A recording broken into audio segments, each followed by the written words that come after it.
কুলপ্রতি ব্যাসনন্দন সুখদেবকে বললেন, গুরুদেব, ভগবান কি বারবার শুধু মানুষকেই কৃপা করেন, পশু পক্ষীকে কৃপা করেন না? সুখদেব গোস্বামী বললেন, রাজন, পশু পক্ষীকেও ভগবান কৃপা করেছে, শুধু যে মানুষকেই কৃপা করেন তা কিন্তু নয়। দেখো রাজন, গজেন্দ্র মোক্ষণ লীলায় গজরাজকেও ভগবান কৃপা করেছিলেন। ক্ষীরোদ সাগরে পরিবেষ্টিত ত্রি-অদূত যোজন বেষ্টিত একটি ত্রিকুট নামক পর্বত আছে। ওই পর্বতের ধারে একটি সরোবর। একদিন এক গজরাজ তৃষ্ণার্ত বিবাসিত হয়ে জলপান করতে আসে সরোবরে। আর সরোবরে ছিল একটা গ্রাহক কুমির। ওই গজরাজের পা কামড়ে ধরে, দুজনের মধ্যে যুদ্ধ শুরু হয়। অনেকদিন যুদ্ধ হয়, কিন্তু কেউ কাউকে পরাজিত করতে পারে না। দেখো ভগবান পশুকে কিভাবে কৃপা করেছেন, শুধু মানুষকে কৃপা করেন তা নয়। খুব মন দিয়ে শোনো। ওই গজরাজের সঙ্গে পত্নী, পুত্র, কন্যা অনেকেই ছিল। যখন যুদ্ধ শুরু হলো, একদিন, দুদিন, 5 দিন, 7 দিন, 10 দিন, কেউ কাউকে পরাজিত করতে পারে না। পত্নী এবং পুত্রগণ সবাই তাকে ত্যাগ করে চলে গেল। গজরাজ চিন্তা করলেন, হায় হায়, যাদের জন্য আমি দিনরাত চিন্তা করি তারাই বিপদের সময় আমাকে ছেড়ে চলে গেল। এই হলো সংসার। সুখের দিনে অনেককে পাবে তুমি পাশে, কিন্তু যখন দুঃখের দিন, বিপদের দিন আসবে, সেদিন তুমি আর কাউকে পাশে পাবে না। গজরাজ চিন্তা করলেন, যার কেউ নাই তার ভগবান আছে, তাই তো? এই জগতে যার কেউ নাই তার কে আছে গো? ভগবান। এই চিন্তা করে ওই গজরাজ ভগবানের চরণে শরণ নিলেন। হে বিপদ ভঞ্জন মধুসূদন, তুমি আমাকে বিপদ থেকে রক্ষা করো। যেই ভগবানের চরণে শরণ নিয়েছেন, ভগবানকে ডাকছেন, ভগবান আর থাকতে পারলেন না। গরুরকে বললেন, গরুর, তাড়াতাড়ি এসো, আমার ভক্ত বিপদে পড়েছে। গরুর এর পৃষ্ঠে করে আসছেন ভগবান। গরুরের পৃষ্ঠে করে আসছেন, সুদর্শন চক্র হাতে নিয়ে ভক্তকে রক্ষা করবেন। ভগবান বলেন, ভক্তের জন্য আমি পারি না, জগতে এমন কিছু নেই। মহাভারতের যুদ্ধে প্রতিজ্ঞা করেছিলেন, অস্ত্র ধারণ করব না। আর কর্ণ কি প্রতিজ্ঞা করেছিলেন? আমি অস্ত্র ধারণ করিয়েই ছাড়ব। তারপরে অর্জুনের উপরে যখন বারবার বাণ নিক্ষেপ করছে, অর্জুনকে রক্ষা করার জন্য ভগবান রথ থেকে নেমে রথের চাকা নিয়ে দৌড়াচ্ছে। এই কি, তুমি যে প্রতিজ্ঞা করলে তুমি অস্ত্র ধারণ করবে না, রথের চাকা নিয়ে দৌড়াচ্ছ। ভগবান বলেন, আমি ভক্তকে রক্ষা করার জন্য সব করতে পারি। বলো, রাধা রানীকে, ভক্তের জন্য আমি পারি না, জগতে এমন কিছু। ভক্তকে রক্ষা করার জন্য আমি সব কিছু পারি। সাধব হৃদয় মহিম সাধুনাম হৃদয়ন্ত হম মদন্নতে ন জানন্তি নাম তে ব্রহ্মনাগ। তাই ভক্তের জন্য সুদর্শন চক্র নিয়ে আসছি। দূর থেকে দেখে কি গজরাজ কাতর আর্তনাদ করছে, প্রভু তুমি আমাকে রক্ষা করো, আমার বড় বিপদ। গরুকে বলছি, চলো তাড়াতাড়ি, আমার ভক্ত বিপদে পড়েছে। ভগবানের আর ধৈর্য মানছে না। ওই উপর থেকে ঝাঁপ দিলেন সরোবরে। ঝাঁপ দিয়ে ওই সুদর্শন চক্র দ্বারা এই গ্রাহক কুমিরকে হত্যা করে গজরাজকে রক্ষা করলেন। গজরাজ চিন্তা করছেন, প্রভু তুমি আমার জন্য এসেছো, তোমাকে তো কিছু দিতে হবে। ভগবানকে দর্শন করলেই কিছু দিতে হয়, এটা নিয়ম। ভগবানকে দর্শন করতে কোনো মন্দিরে গেলেও খালি হাতে যেতে নেই, ভগবানের জন্য কিছু নিয়ে যেতে হয়। এই যে আজকে ভক্তরা ভগবানের জন্মদিনে অনেক কিছু এনেছে, এই দানের ফল জন্ম জন্মান্তর অক্ষয় হয়ে থাকে, কোনোদিন নষ্ট। ভগবান বলেন, আমাকে কেউ 1 আনা দিলে আমি 16 আনা ফিরিয়ে দিই। এই জগতে তারই অভাব থাকে যে আমাকে দিতে জানে না, আমার সঙ্গে ভাব করে না। আমার সঙ্গে একবার ভাব হয়ে গেলে আর জীবনে কোনোদিন অভাব থাকবে না। তাই গজরাজ সরোবরে ফুটেছিল একটি সুন্দর ফুল। রাজন ওই ফুলটিকে সুর দিয়ে তুলে ভগবানকে নিবেদন করে। ভগবান বলেন, গজরাজ, এত বিপদের সময়ে এই কথা তোমার মনে আছে যে আমাকে দর্শন করলে কিছু দিতে হয়? গজরাজ, আমি ভক্তের তুচ্ছ দ্রব্য যে অনেক বড় করে গ্রহণ করি। ভক্তের দ্রব্যের উপরে আমার বড় লোভ। ভক্ত যদি আমাকে ভক্তি ভরে একটা ফুল দেয়, একটা ফল দেয়, একটা তুলসী পাতা দেয়, তাতে আমি খুশি হই। তাও যদি না দেয়, আমাকে যদি একটু ভক্তি ভরে নয়নে জল দেয়, তার বিনিময়ে আমি নিজেকে দান করে দিই ভক্তের। গজরাজ বলছে, প্রভু, এই ফুলটা তো তোমার ইচ্ছাই ফুটেছে, আমার দেবার মতো তো কিছু নাই। যা নাই তোমায় ওগো প্রাণের ঠাকুর, আমার আর যা কিছু সবই গরো দেবার মতো বিরত। আমার আছে শুধু নয়ন দেবার মতো অবিরত, শুধু আছে আমার নয়ন জল। ওই জন্য নয়ন জল ধরে রাখতে হয় গোবিন্দ চরণে দেওয়ার জন্য। মায়া কান্না কান্নার জন্য এই নয়ন জল ভগবান দেয়, এই মায়ার সংসারে কাউকে দেওয়ার জন্য, কাউর জন্য ক্রন্দন করার। নয়ন জল ধরে রাখতে হয় গোবিন্দ চরণে দেওয়ার। ভগবান ভক্তের নয়ন জল বড় ভালোবাসে। এক ফোঁটা নয়ন জল যেন জীবনে নষ্ট না হয়। এই জগতে কাউর জন্য কান্না করবে না, তোমার লাভ নেই তো, কান্না করে লাভ আছে, কিন্তু এই নয়নের জল যদি গোবিন্দ চরণে দেবো লাভ আছে। ভগবান বলেছেন যে এক ফোঁটা নয়ন জলের বিনিময়ে আমার নিজেকে আমি দান করে দিই ভক্তের নিকটে। বিক্রি নিতে সমাত্মনাম ভক্তেভ্য ভক্ত বৎসল হরি। গজরাজ নয়ন জল দিয়ে পুষ্প অর্পণ করছে। পরীক্ষিত প্রশ্ন করলেন, গুরুদেব, কোন জন্মের কোন সৌভাগ্যের ফলে ভগবান এই গজরাজকে রক্ষা করলেন? আর গজরাজের বা বিপদের সময় কি করে মনে হলো পশুকুলে জন্ম নিয়ে? ভগবানের কথা কি করে মনে হলো? আর যে গ্রাহক কুমির, তারই বা কোন জন্মের কোন সৌভাগ্যের ফল ভগবানের হাতে মৃত্যু হলো? সুখদেব গোস্বামী বললেন, রাজন, খুব মন দিয়ে শোনো। এই গজরাজ পূর্বজন্মে ছিল ইন্দ্রদুম্ন রাজা। তার গৃহে একদিন তার গুরুদেব অগস্ত্য মুনি আসে। অগস্ত্য মুনি এসে দাঁড়িয়ে আছেন, অনেকক্ষণ হয়ে যায়, কিন্তু গুরুদেব আসলেও তাকে তাড়াতাড়ি তিনি সম্মান করেন না, বসতে দেন।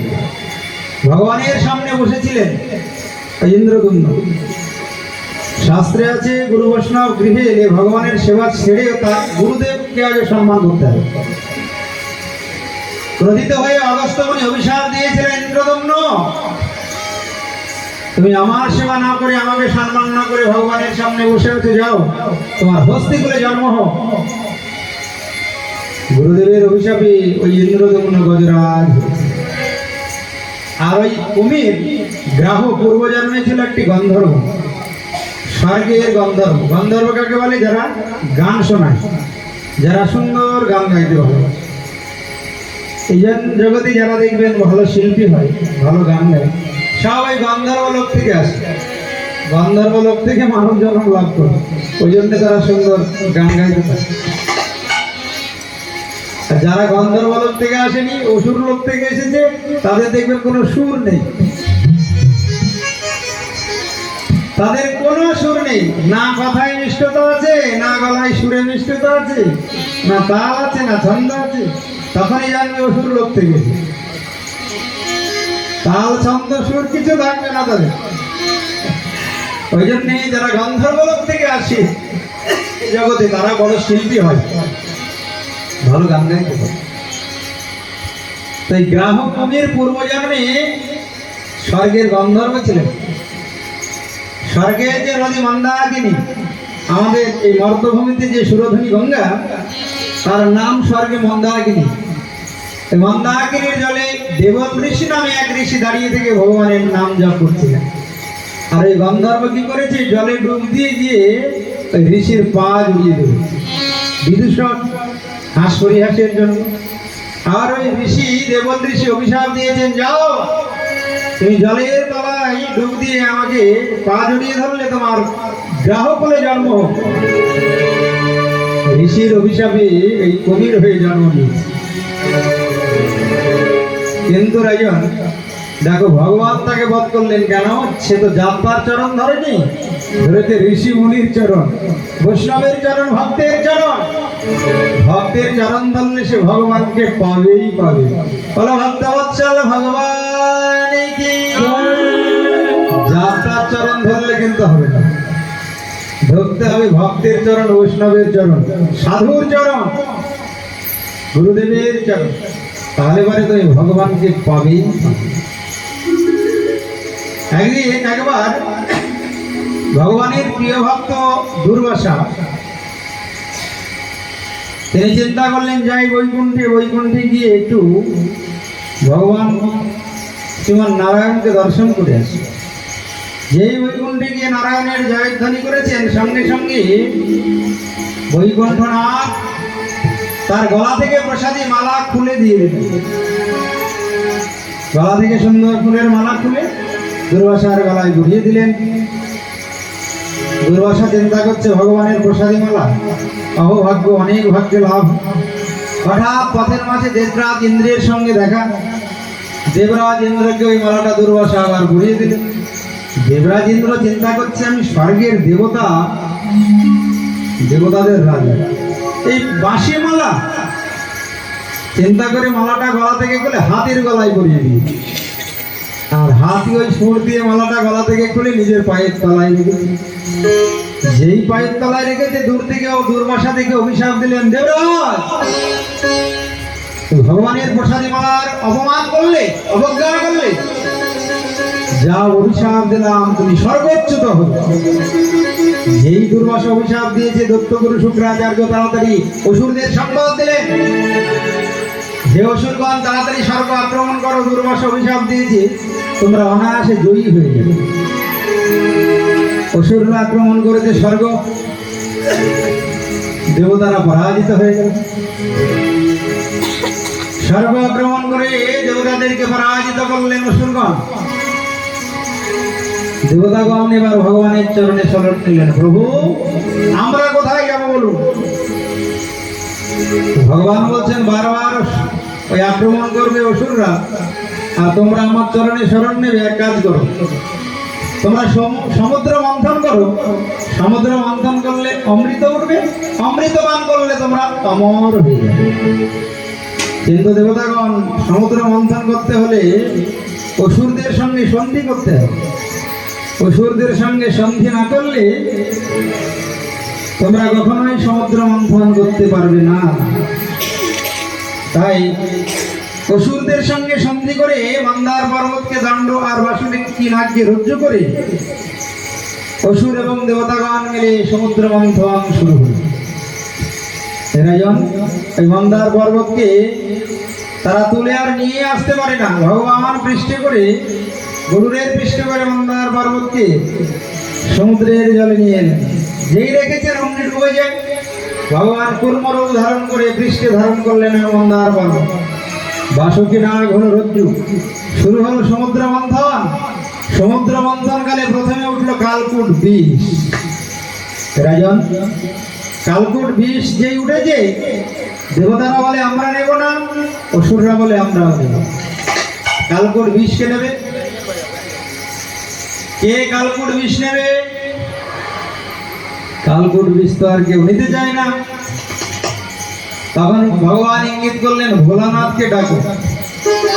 ভোলানাথ ছাড়া রক্ষা করতে জগতে কেউ নেই। বলো ভোলানাথ ভগবান কি।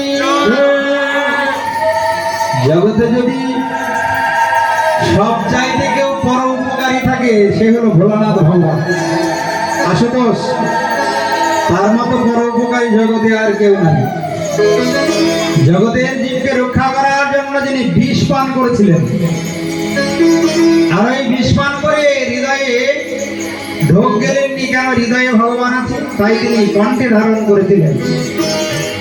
কণ্ঠ নীল হয়ে যায়, সেই থেকে ভোলানাথের নতুন নাম হয় নীলকণ্ঠ মহাদেব। বলো নীলকণ্ঠ মহাদেব কি জয়।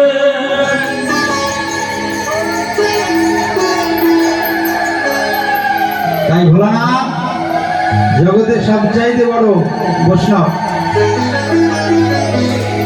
যার নামই শিব। শিব মানেই হলো কল্যাণ। শিব শিব শিব তিনবার যদি কেউ উচ্চারণ করে তাহলেই তার মঙ্গল হয়ে যাবে, কল্যাণ হয়ে যাবে। শিব শব্দের অর্থই হলো মঙ্গল। তাই শিব ঠাকুরের মতো মঙ্গলকারী জগতে আর কেউ নেই। ভোলানাথ জগৎ জীবের মঙ্গলের জন্য তিনি বিষ পান করেছেন। পার্বতীকে বলছেন যাব বিষ পান করতে, পার্বতী বলে যাও, কারণ আমি তো তোমার মহিমা জানি, তুমি কত সমর্থমান। পার্বতীও আদেশ দিয়েছিলেন, এই জগতে কেউ আদেশ দেবে? কেউ যদি কাউরি পতিকে বা স্বামীকে বলে চলো বিষ খাবে, তার স্বামী পত্নী বলবে বিষ খাচ্ছে ডাকছো, ঝগড়া শুরু করবে। কিন্তু সতী বলেছিলেন যাও ভোলানাথ, আমি তো তোমার মহিমা জানি, তুমি বিষ পান করলে তোমার কিচ্ছু হবে না। কত বড় সমর্থবান ভোলানাথ। বলো ভোলানাথ ভগবান কি, বলো রাধা রানী কি, কৃষ্ণচন্দ্র ভগবান কি। সুখদেব গোস্বামী রাজা পরীক্ষিতকে বলছেন রাজন, এইবার যেই সমুদ্র মন্থন শুরু হয়েছে, দ্বিতীয়বারে উঠলো সুরভি গাভী। ঋষিগণ যজ্ঞাদির নিমিত্তে পবিত্র ঘৃত কামনায় ব্রহ্মবাদী ঋষিগণ সুরভি গাভীকে নিয়ে গেলেন। তারপরে উঠলো একটি ঘোড়া, উচ্চৈশ্রবা নামক ঘোড়া। ওই ঘোড়াকে দত্তরাজ বলে নিয়ে গেলেন। তারপরে উঠেছে সমুদ্র থেকে ঐরাবত, ঐরাবতকে নিলেন ওই ইন্দ্র। এবার উঠেছে কৌস্তব নামক পদ্মরাগ মুনি, ভগবান শ্রীহরি রক্ষে ধারণ করলেন। তারপরে সমুদ্র থেকে উঠলো স্বয়ং শ্রীরূপা লক্ষ্মী দেবী। লক্ষ্মী দেবী আবির্ভূত হলেন। এইবার অসুররা বলে এটা আমরা নেব, দেখতে পরমা সুন্দরী। দেবতারা বলে আমরা নেব, ঝামেলা শুরু হয়ে গেল। ভগবান প্রকট হয়ে বললেন শোনো, ওই লক্ষ্মীর হাতে একটা মালা দেওয়া হবে, সে যার গলায় মালা পরাবে সে হবে লক্ষ্মীবতী, লক্ষ্মীর বর। লক্ষ্মী মালা নিয়েছে হাত, একদিকে দেবতারা বসেছে আর একদিকে অসুররা। লক্ষ্মী যেই অসুরদের দিকে তাকায় অসুররা হাসে, ভাবছে আমাদের গলায় পরাবে। দেবতাদের দিকে তাকালে দেবতারা গলাটা বাড়িয়ে দেয়। লক্ষ্মী হঠাৎ দেখে দূরে একজন বসে আছে, তার মনে কোনোই কামনা বাসনা নাই, মাথাটা নিচু করে বসে আছে। লক্ষ্মী চিন্তা করলেন যার মনে কামনা বাসনা নাই সেই হবে আমার ভালোবাসার জন্য।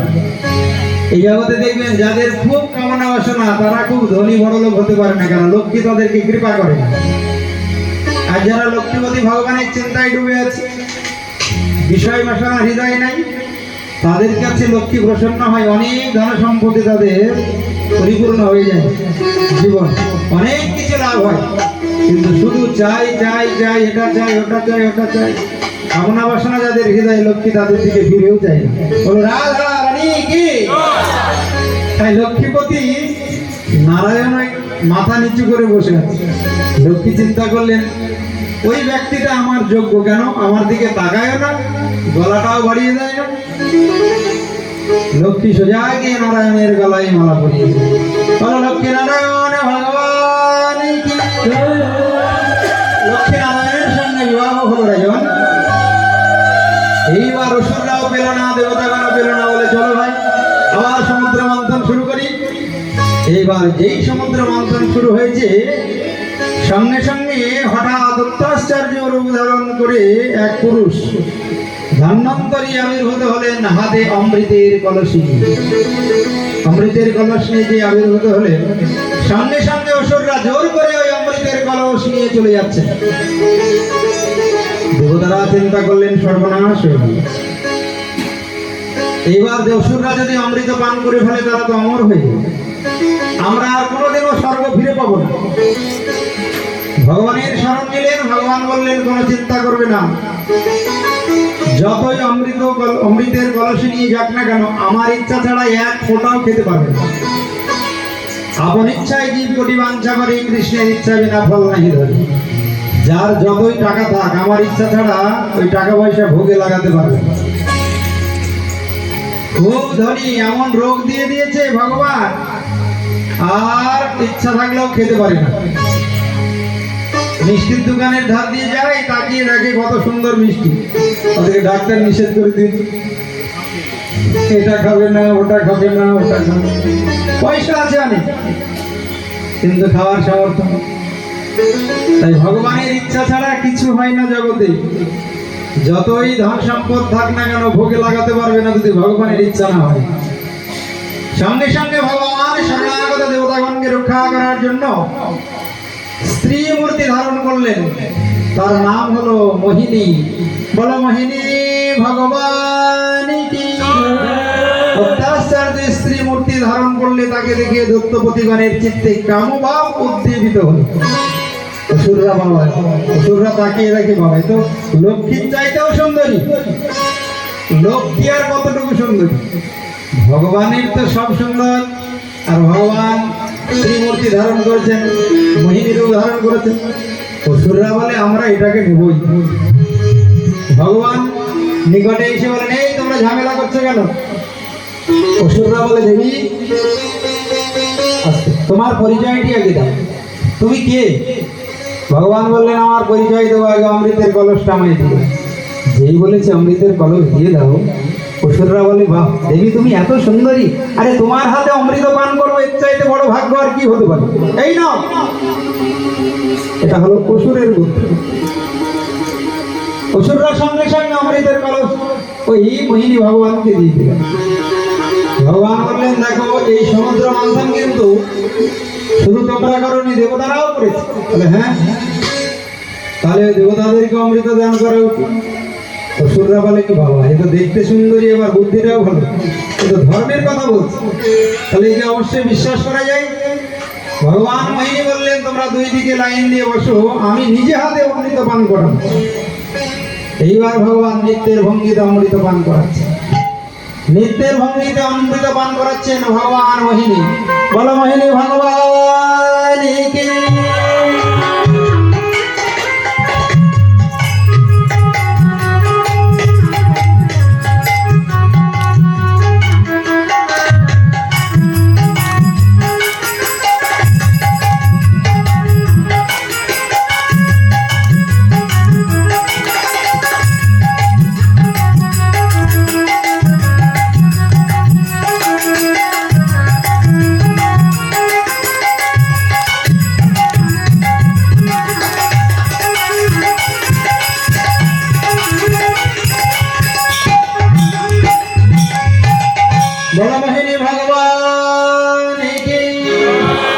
সুখদেব গোস্বামী রাজা পরীক্ষিতকে বলছেন, রাজন এই নিত্যের ভঙ্গিতে ভগবান বারবার ওই অমৃত নিয়ে দেবতাদের মুখে দিচ্ছেন, দেবতাদের বদনে প্রদান করছেন ওই অমৃত।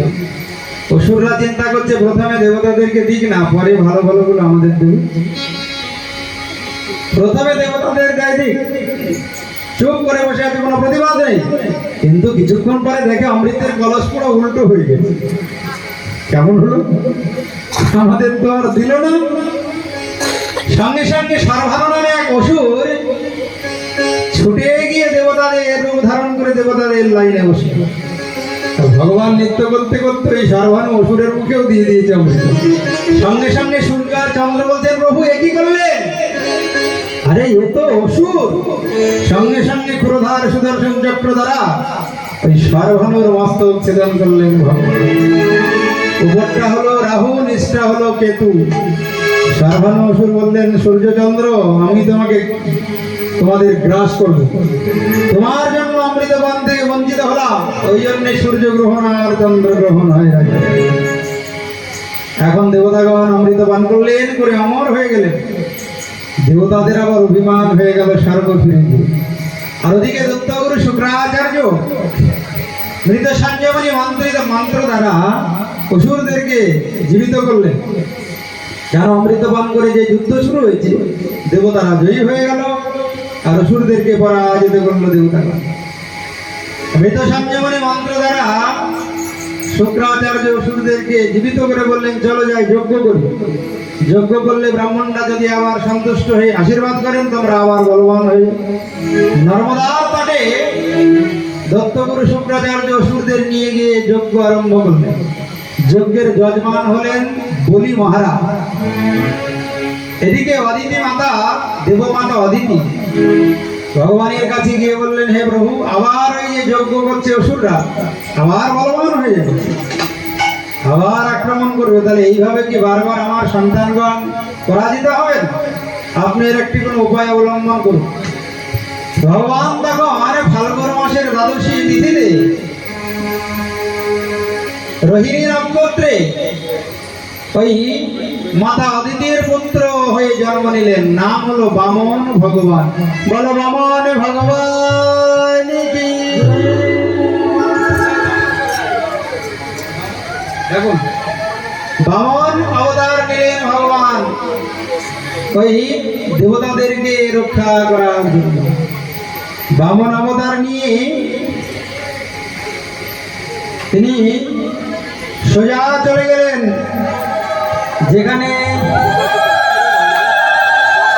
বামন একটু বেশ বড় হয়ে গেছে। বলবেন রাধা রানী কি?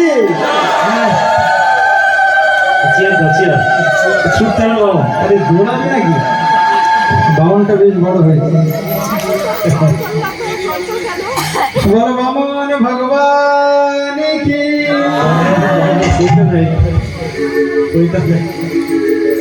এখন বামন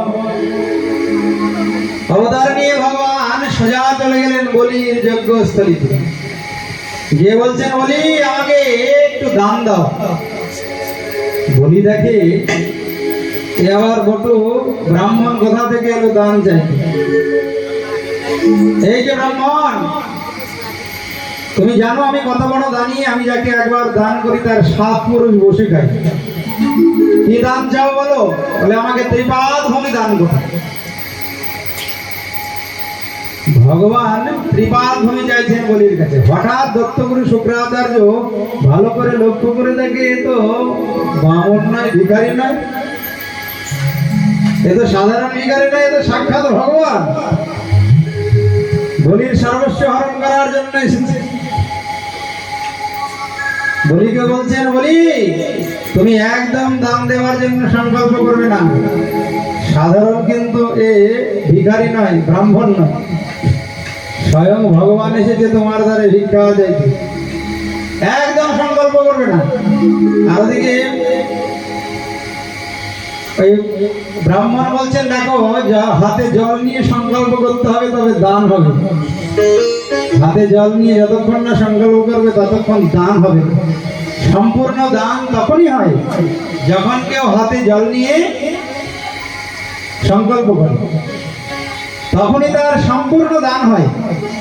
এবার যেই হাতে জল নিতে যাবে বলি, সঙ্গে সঙ্গে শুক্রাচার্য ওই কমণ্ডলুর নলের মধ্যে কীট হয়ে প্রবেশ করেছে।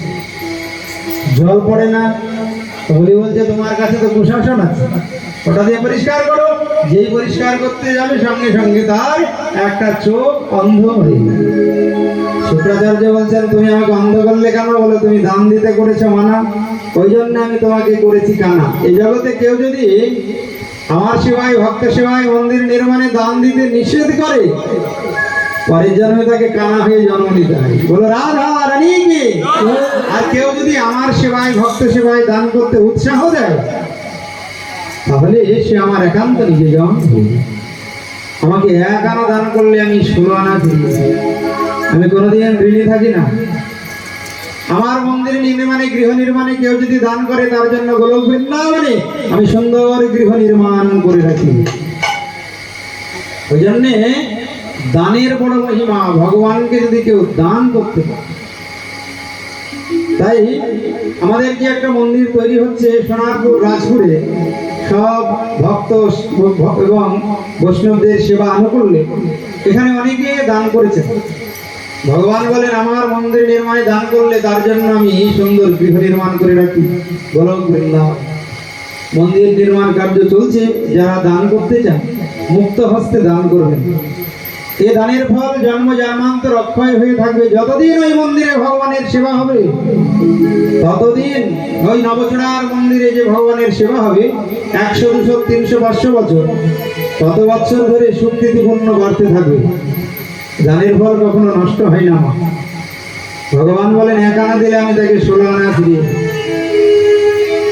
তাই বলিকে বলছে তুমি আমায় দান দাও। বলি বলছে কি নেবে বলো, আমি যদি ইচ্ছা করি অর্ধেক রাজত্ব দান করে দিতে পারি, আমি এত বড় দানি। ভগবান চিন্তা করছে বলির বড় অহংকার। আমি দুটো জিনিস জগতে সহ্য করতে পারি না, কাউরি অহংকার আর কোন ভক্তের নয়নের জল। বলি খুব অহংকারী, আমি খুব বড় দানি। ভগবান বললেন দেখো আমি বেশি কিছু চাই না, আমি ত্রিপাদ হয়ে যাই। বলি আবার বলছেন দেখো এখনো তুমি বুঝে সুঝে দান চাও, ত্রিপাদ ভূমি আমি দান দিতে পারবো না। আমি যদি ইচ্ছা করি তোমাকে অনেক ধন সম্পদ সোনা দানা টাকা পয়সা দিতে পারি। আমি যদি ইচ্ছা করি একটি সুন্দরী ব্রাহ্মণ কন্যার সঙ্গে তোমার বিবাহ দিয়ে দিতে পারি। বলো কি চাও? বলে আমি ত্রিপাদ ভূমি চাই। হাতে জল নাও, সংকল্প করো। হাতে জল নিতে যাবে, গুরুদেব বললেন নেবেন না। কেন না? ভগবান। বলে বললেন গুরুদেব ভগবান এসেছে আমার দ্বারা ভিক্ষা চাইতে, এর চাইতে আর বড় ভাগ্য কি হতে পারে? আজ আর আপনার কথা শুনবো না। ওই জন্য ভগবানকে দেওয়ার জন্য যদি কোনো গুরুদেব নিষেধ করে, সেই গুরুদেবকে ত্যাগ করলেও কোনো পাপ হয় না।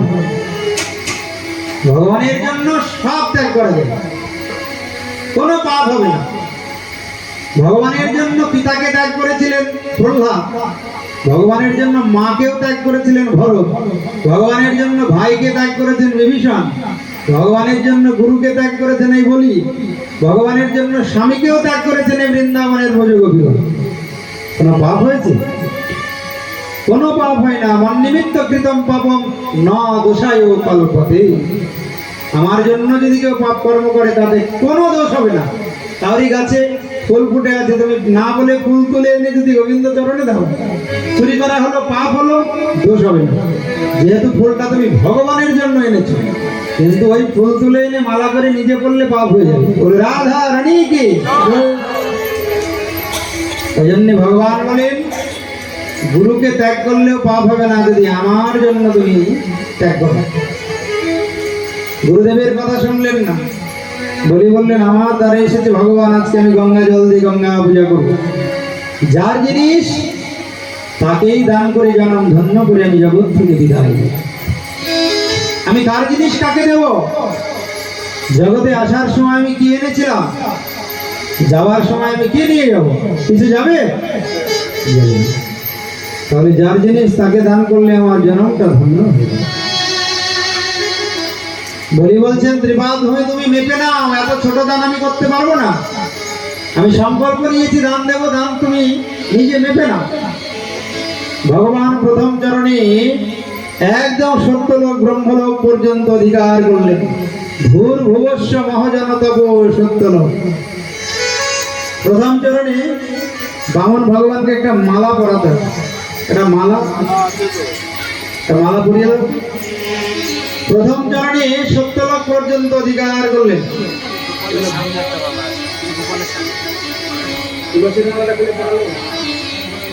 প্রথম চরণে মহাজনতম সত্য ব্রহ্মলোক পর্যন্ত অধিকার করলেন। দ্বিতীয় চরণে ভগবান নিচের 7টি লোক অধিকার করলেন। পাতাল, বিতল, সুতল, তলাতল, মহাতল, রসাতল, পাতাল। পাতাল পর্যন্ত অধিকার করলেন দ্বিতীয় চরণে। এবার ভগবান বলছেন বলি এবার আমি তৃতীয় চরণ কোথায় রাখবো? বলি বললেন আমি প্রহ্লাদের বংশধর, আমি কথা যখন দিয়েছি কথা রক্ষা করবো। কেন? বাক্যই ব্রহ্ম। এই জগতে কথা দিয়ে যদি কেউ কথা রক্ষা না করে তাহলে অনন্তকাল তাকে নরক যন্ত্রণা ভোগ করতে হবে। আমি যখন কথা দিয়েছি আমি কথা রক্ষা করবই, এতে আমার প্রাণ যাক আর। তাহলে বলো দ্বিতীয় চরণ কোথায় রাখবো? বলি বললেন পদম তৃতীয়ম পুরুষের স্নিমে নিজম। হে প্রভু, এতক্ষণে আমি চিনলাম আপনি কে। আপনি সাধারণ ব্রাহ্মণ ভিখারি নন, আপনি সাক্ষাৎ ভগবান। গুরুদেব আমাকে বলেছিল যে ভগবান এসেছে তোমার দ্বারে ভিক্ষা চাইতে, কিন্তু আমি যে কথা দিয়েছি ত্রিপাদ ভূমিতে, তা আপনার ওই তৃতীয় চরণ আপনি আমার মস্তকে রাখুন। পদম তৃতীয়ম পুরুষিষ্ণি মে নিজম। ভগবান বললেন, বলি আমাকে 1 আনা দিলে আমি 16 আনা ফিরিয়ে দিই, আর তুমি আমাকে 16 আনা দিয়ে দিলে, তোমাকে আমি কি দেবো বলো? কি দিয়ে তোমার এই ঋণ থেকে মুক্ত হব? তুমি এক কাজ করো, সুতল লোকে যাও, যেখানে তোমার পিতামহ প্রহ্লাদ বাস করছেন। যতদিন না স্বর্গের দেবরাজ ইন্দ্র হবে, ততদিন আমি তোমার ওই দরজায় পাহারাদার হয়ে থাকবো। যতদিন না তুমি ওই স্বর্গের রাজা দেবরাজ ইন্দ্র হবে, ততদিন আমি তোমার দরজায় পাহারাদার। এখনো ভগবান ওই চৌকিদার পাহারাদার হয়ে আছে। ভগবান 1 আনা দান করলে ভগবান 16 আনা ফিরিয়ে দেন। আর যে যদি কেউ 16 আনা দান করে, ভগবান তার দাস হয়ে যান। এই সবচেয়ে বড় উদাহরণ এই বলি বামন সংবাদ। সুখদেব গোস্বামী রাজা পরীক্ষিতকে বললেন, রাজন, সঙ্গে সঙ্গে প্রহ্লাদ এসে উপস্থিত হয়েছে। যখন বলির সঙ্গে কথোপকথন হয়, প্রহ্লাদকে ভগবান বললেন, হে প্রহ্লাদ, তোমার মঙ্গল হোক। তুমি সুতলে গমন করো, নিজ পুত্র বলির সহিত আনন্দে বসবাস করে জ্ঞাতিগণের প্রীতি সম্বোধন করো। প্রহ্লাদ নিয়ে গেলেন বলিকে ওই সুতল লোকে। প্রহ্লাদ বললেন, প্রভু, তোমাকে একটা প্রশ্ন করি। আমি কঠোর তপস্যা করেছি, এমন কোনো তপস্যা নাই আমি করিনি, কিন্তু তুমি চরণ কমল কেন আমার মস্তকে রাখুন? আর বলিকে তুমি চরণ কমল দিয়ে কৃপা করবে, এর কারণটা কি? বলি কি আমার থেকে বেশি তপস্যা করেছে নাকি? তোমার জন্য আমি কি করিনি বলো? আগুনের মধ্যে বসেছি, পাহাড় থেকে সমুদ্রের জলে পড়েছি, পরমাত্ম হস্তির পদতলে আমাকে নিক্ষেপ করেছে। হ্যাঁ, ওই চরণ কমল তো তুমি আমাকে দান করো। আমার এই বংশধর বলি কত ভাগ্যবান, তোমার চরণ কমল মস্তকে দিয়েছে। ভগবান বললেন, পাবে না, সে যে সর্বস্ব আমার চরণে দান করেছে, আত্মনিবেদন করেছে। তুমি আমার জন্য কষ্ট করেছো, আর বলি আত্মনিবেদন করেছে। কৃষ্ণ তোমার হইলাম যদি বলে একবার, ভববন্ধন হইতে কৃষ্ণ তারে করে নেবার। এই জগতে সে আমার প্রিয়, যে সর্বস্ব আমাকে অর্পণ করে, দান করে। তাই বলি যে আমি এত কৃপা করেছি। ওই বংশে জন্ম নিল সত্যব্রত নামে এক মহারাজ। রাজন, ওই সূর্য বংশে জন্ম নিল সত্যব্রত নামে এক মহারাজ। ভগবান মৎস্য অবতার ধারণ করে ওই সত্যব্রত মুনির দ্বারা গো, দ্বিজ এবং ব্রাহ্মণকে রক্ষা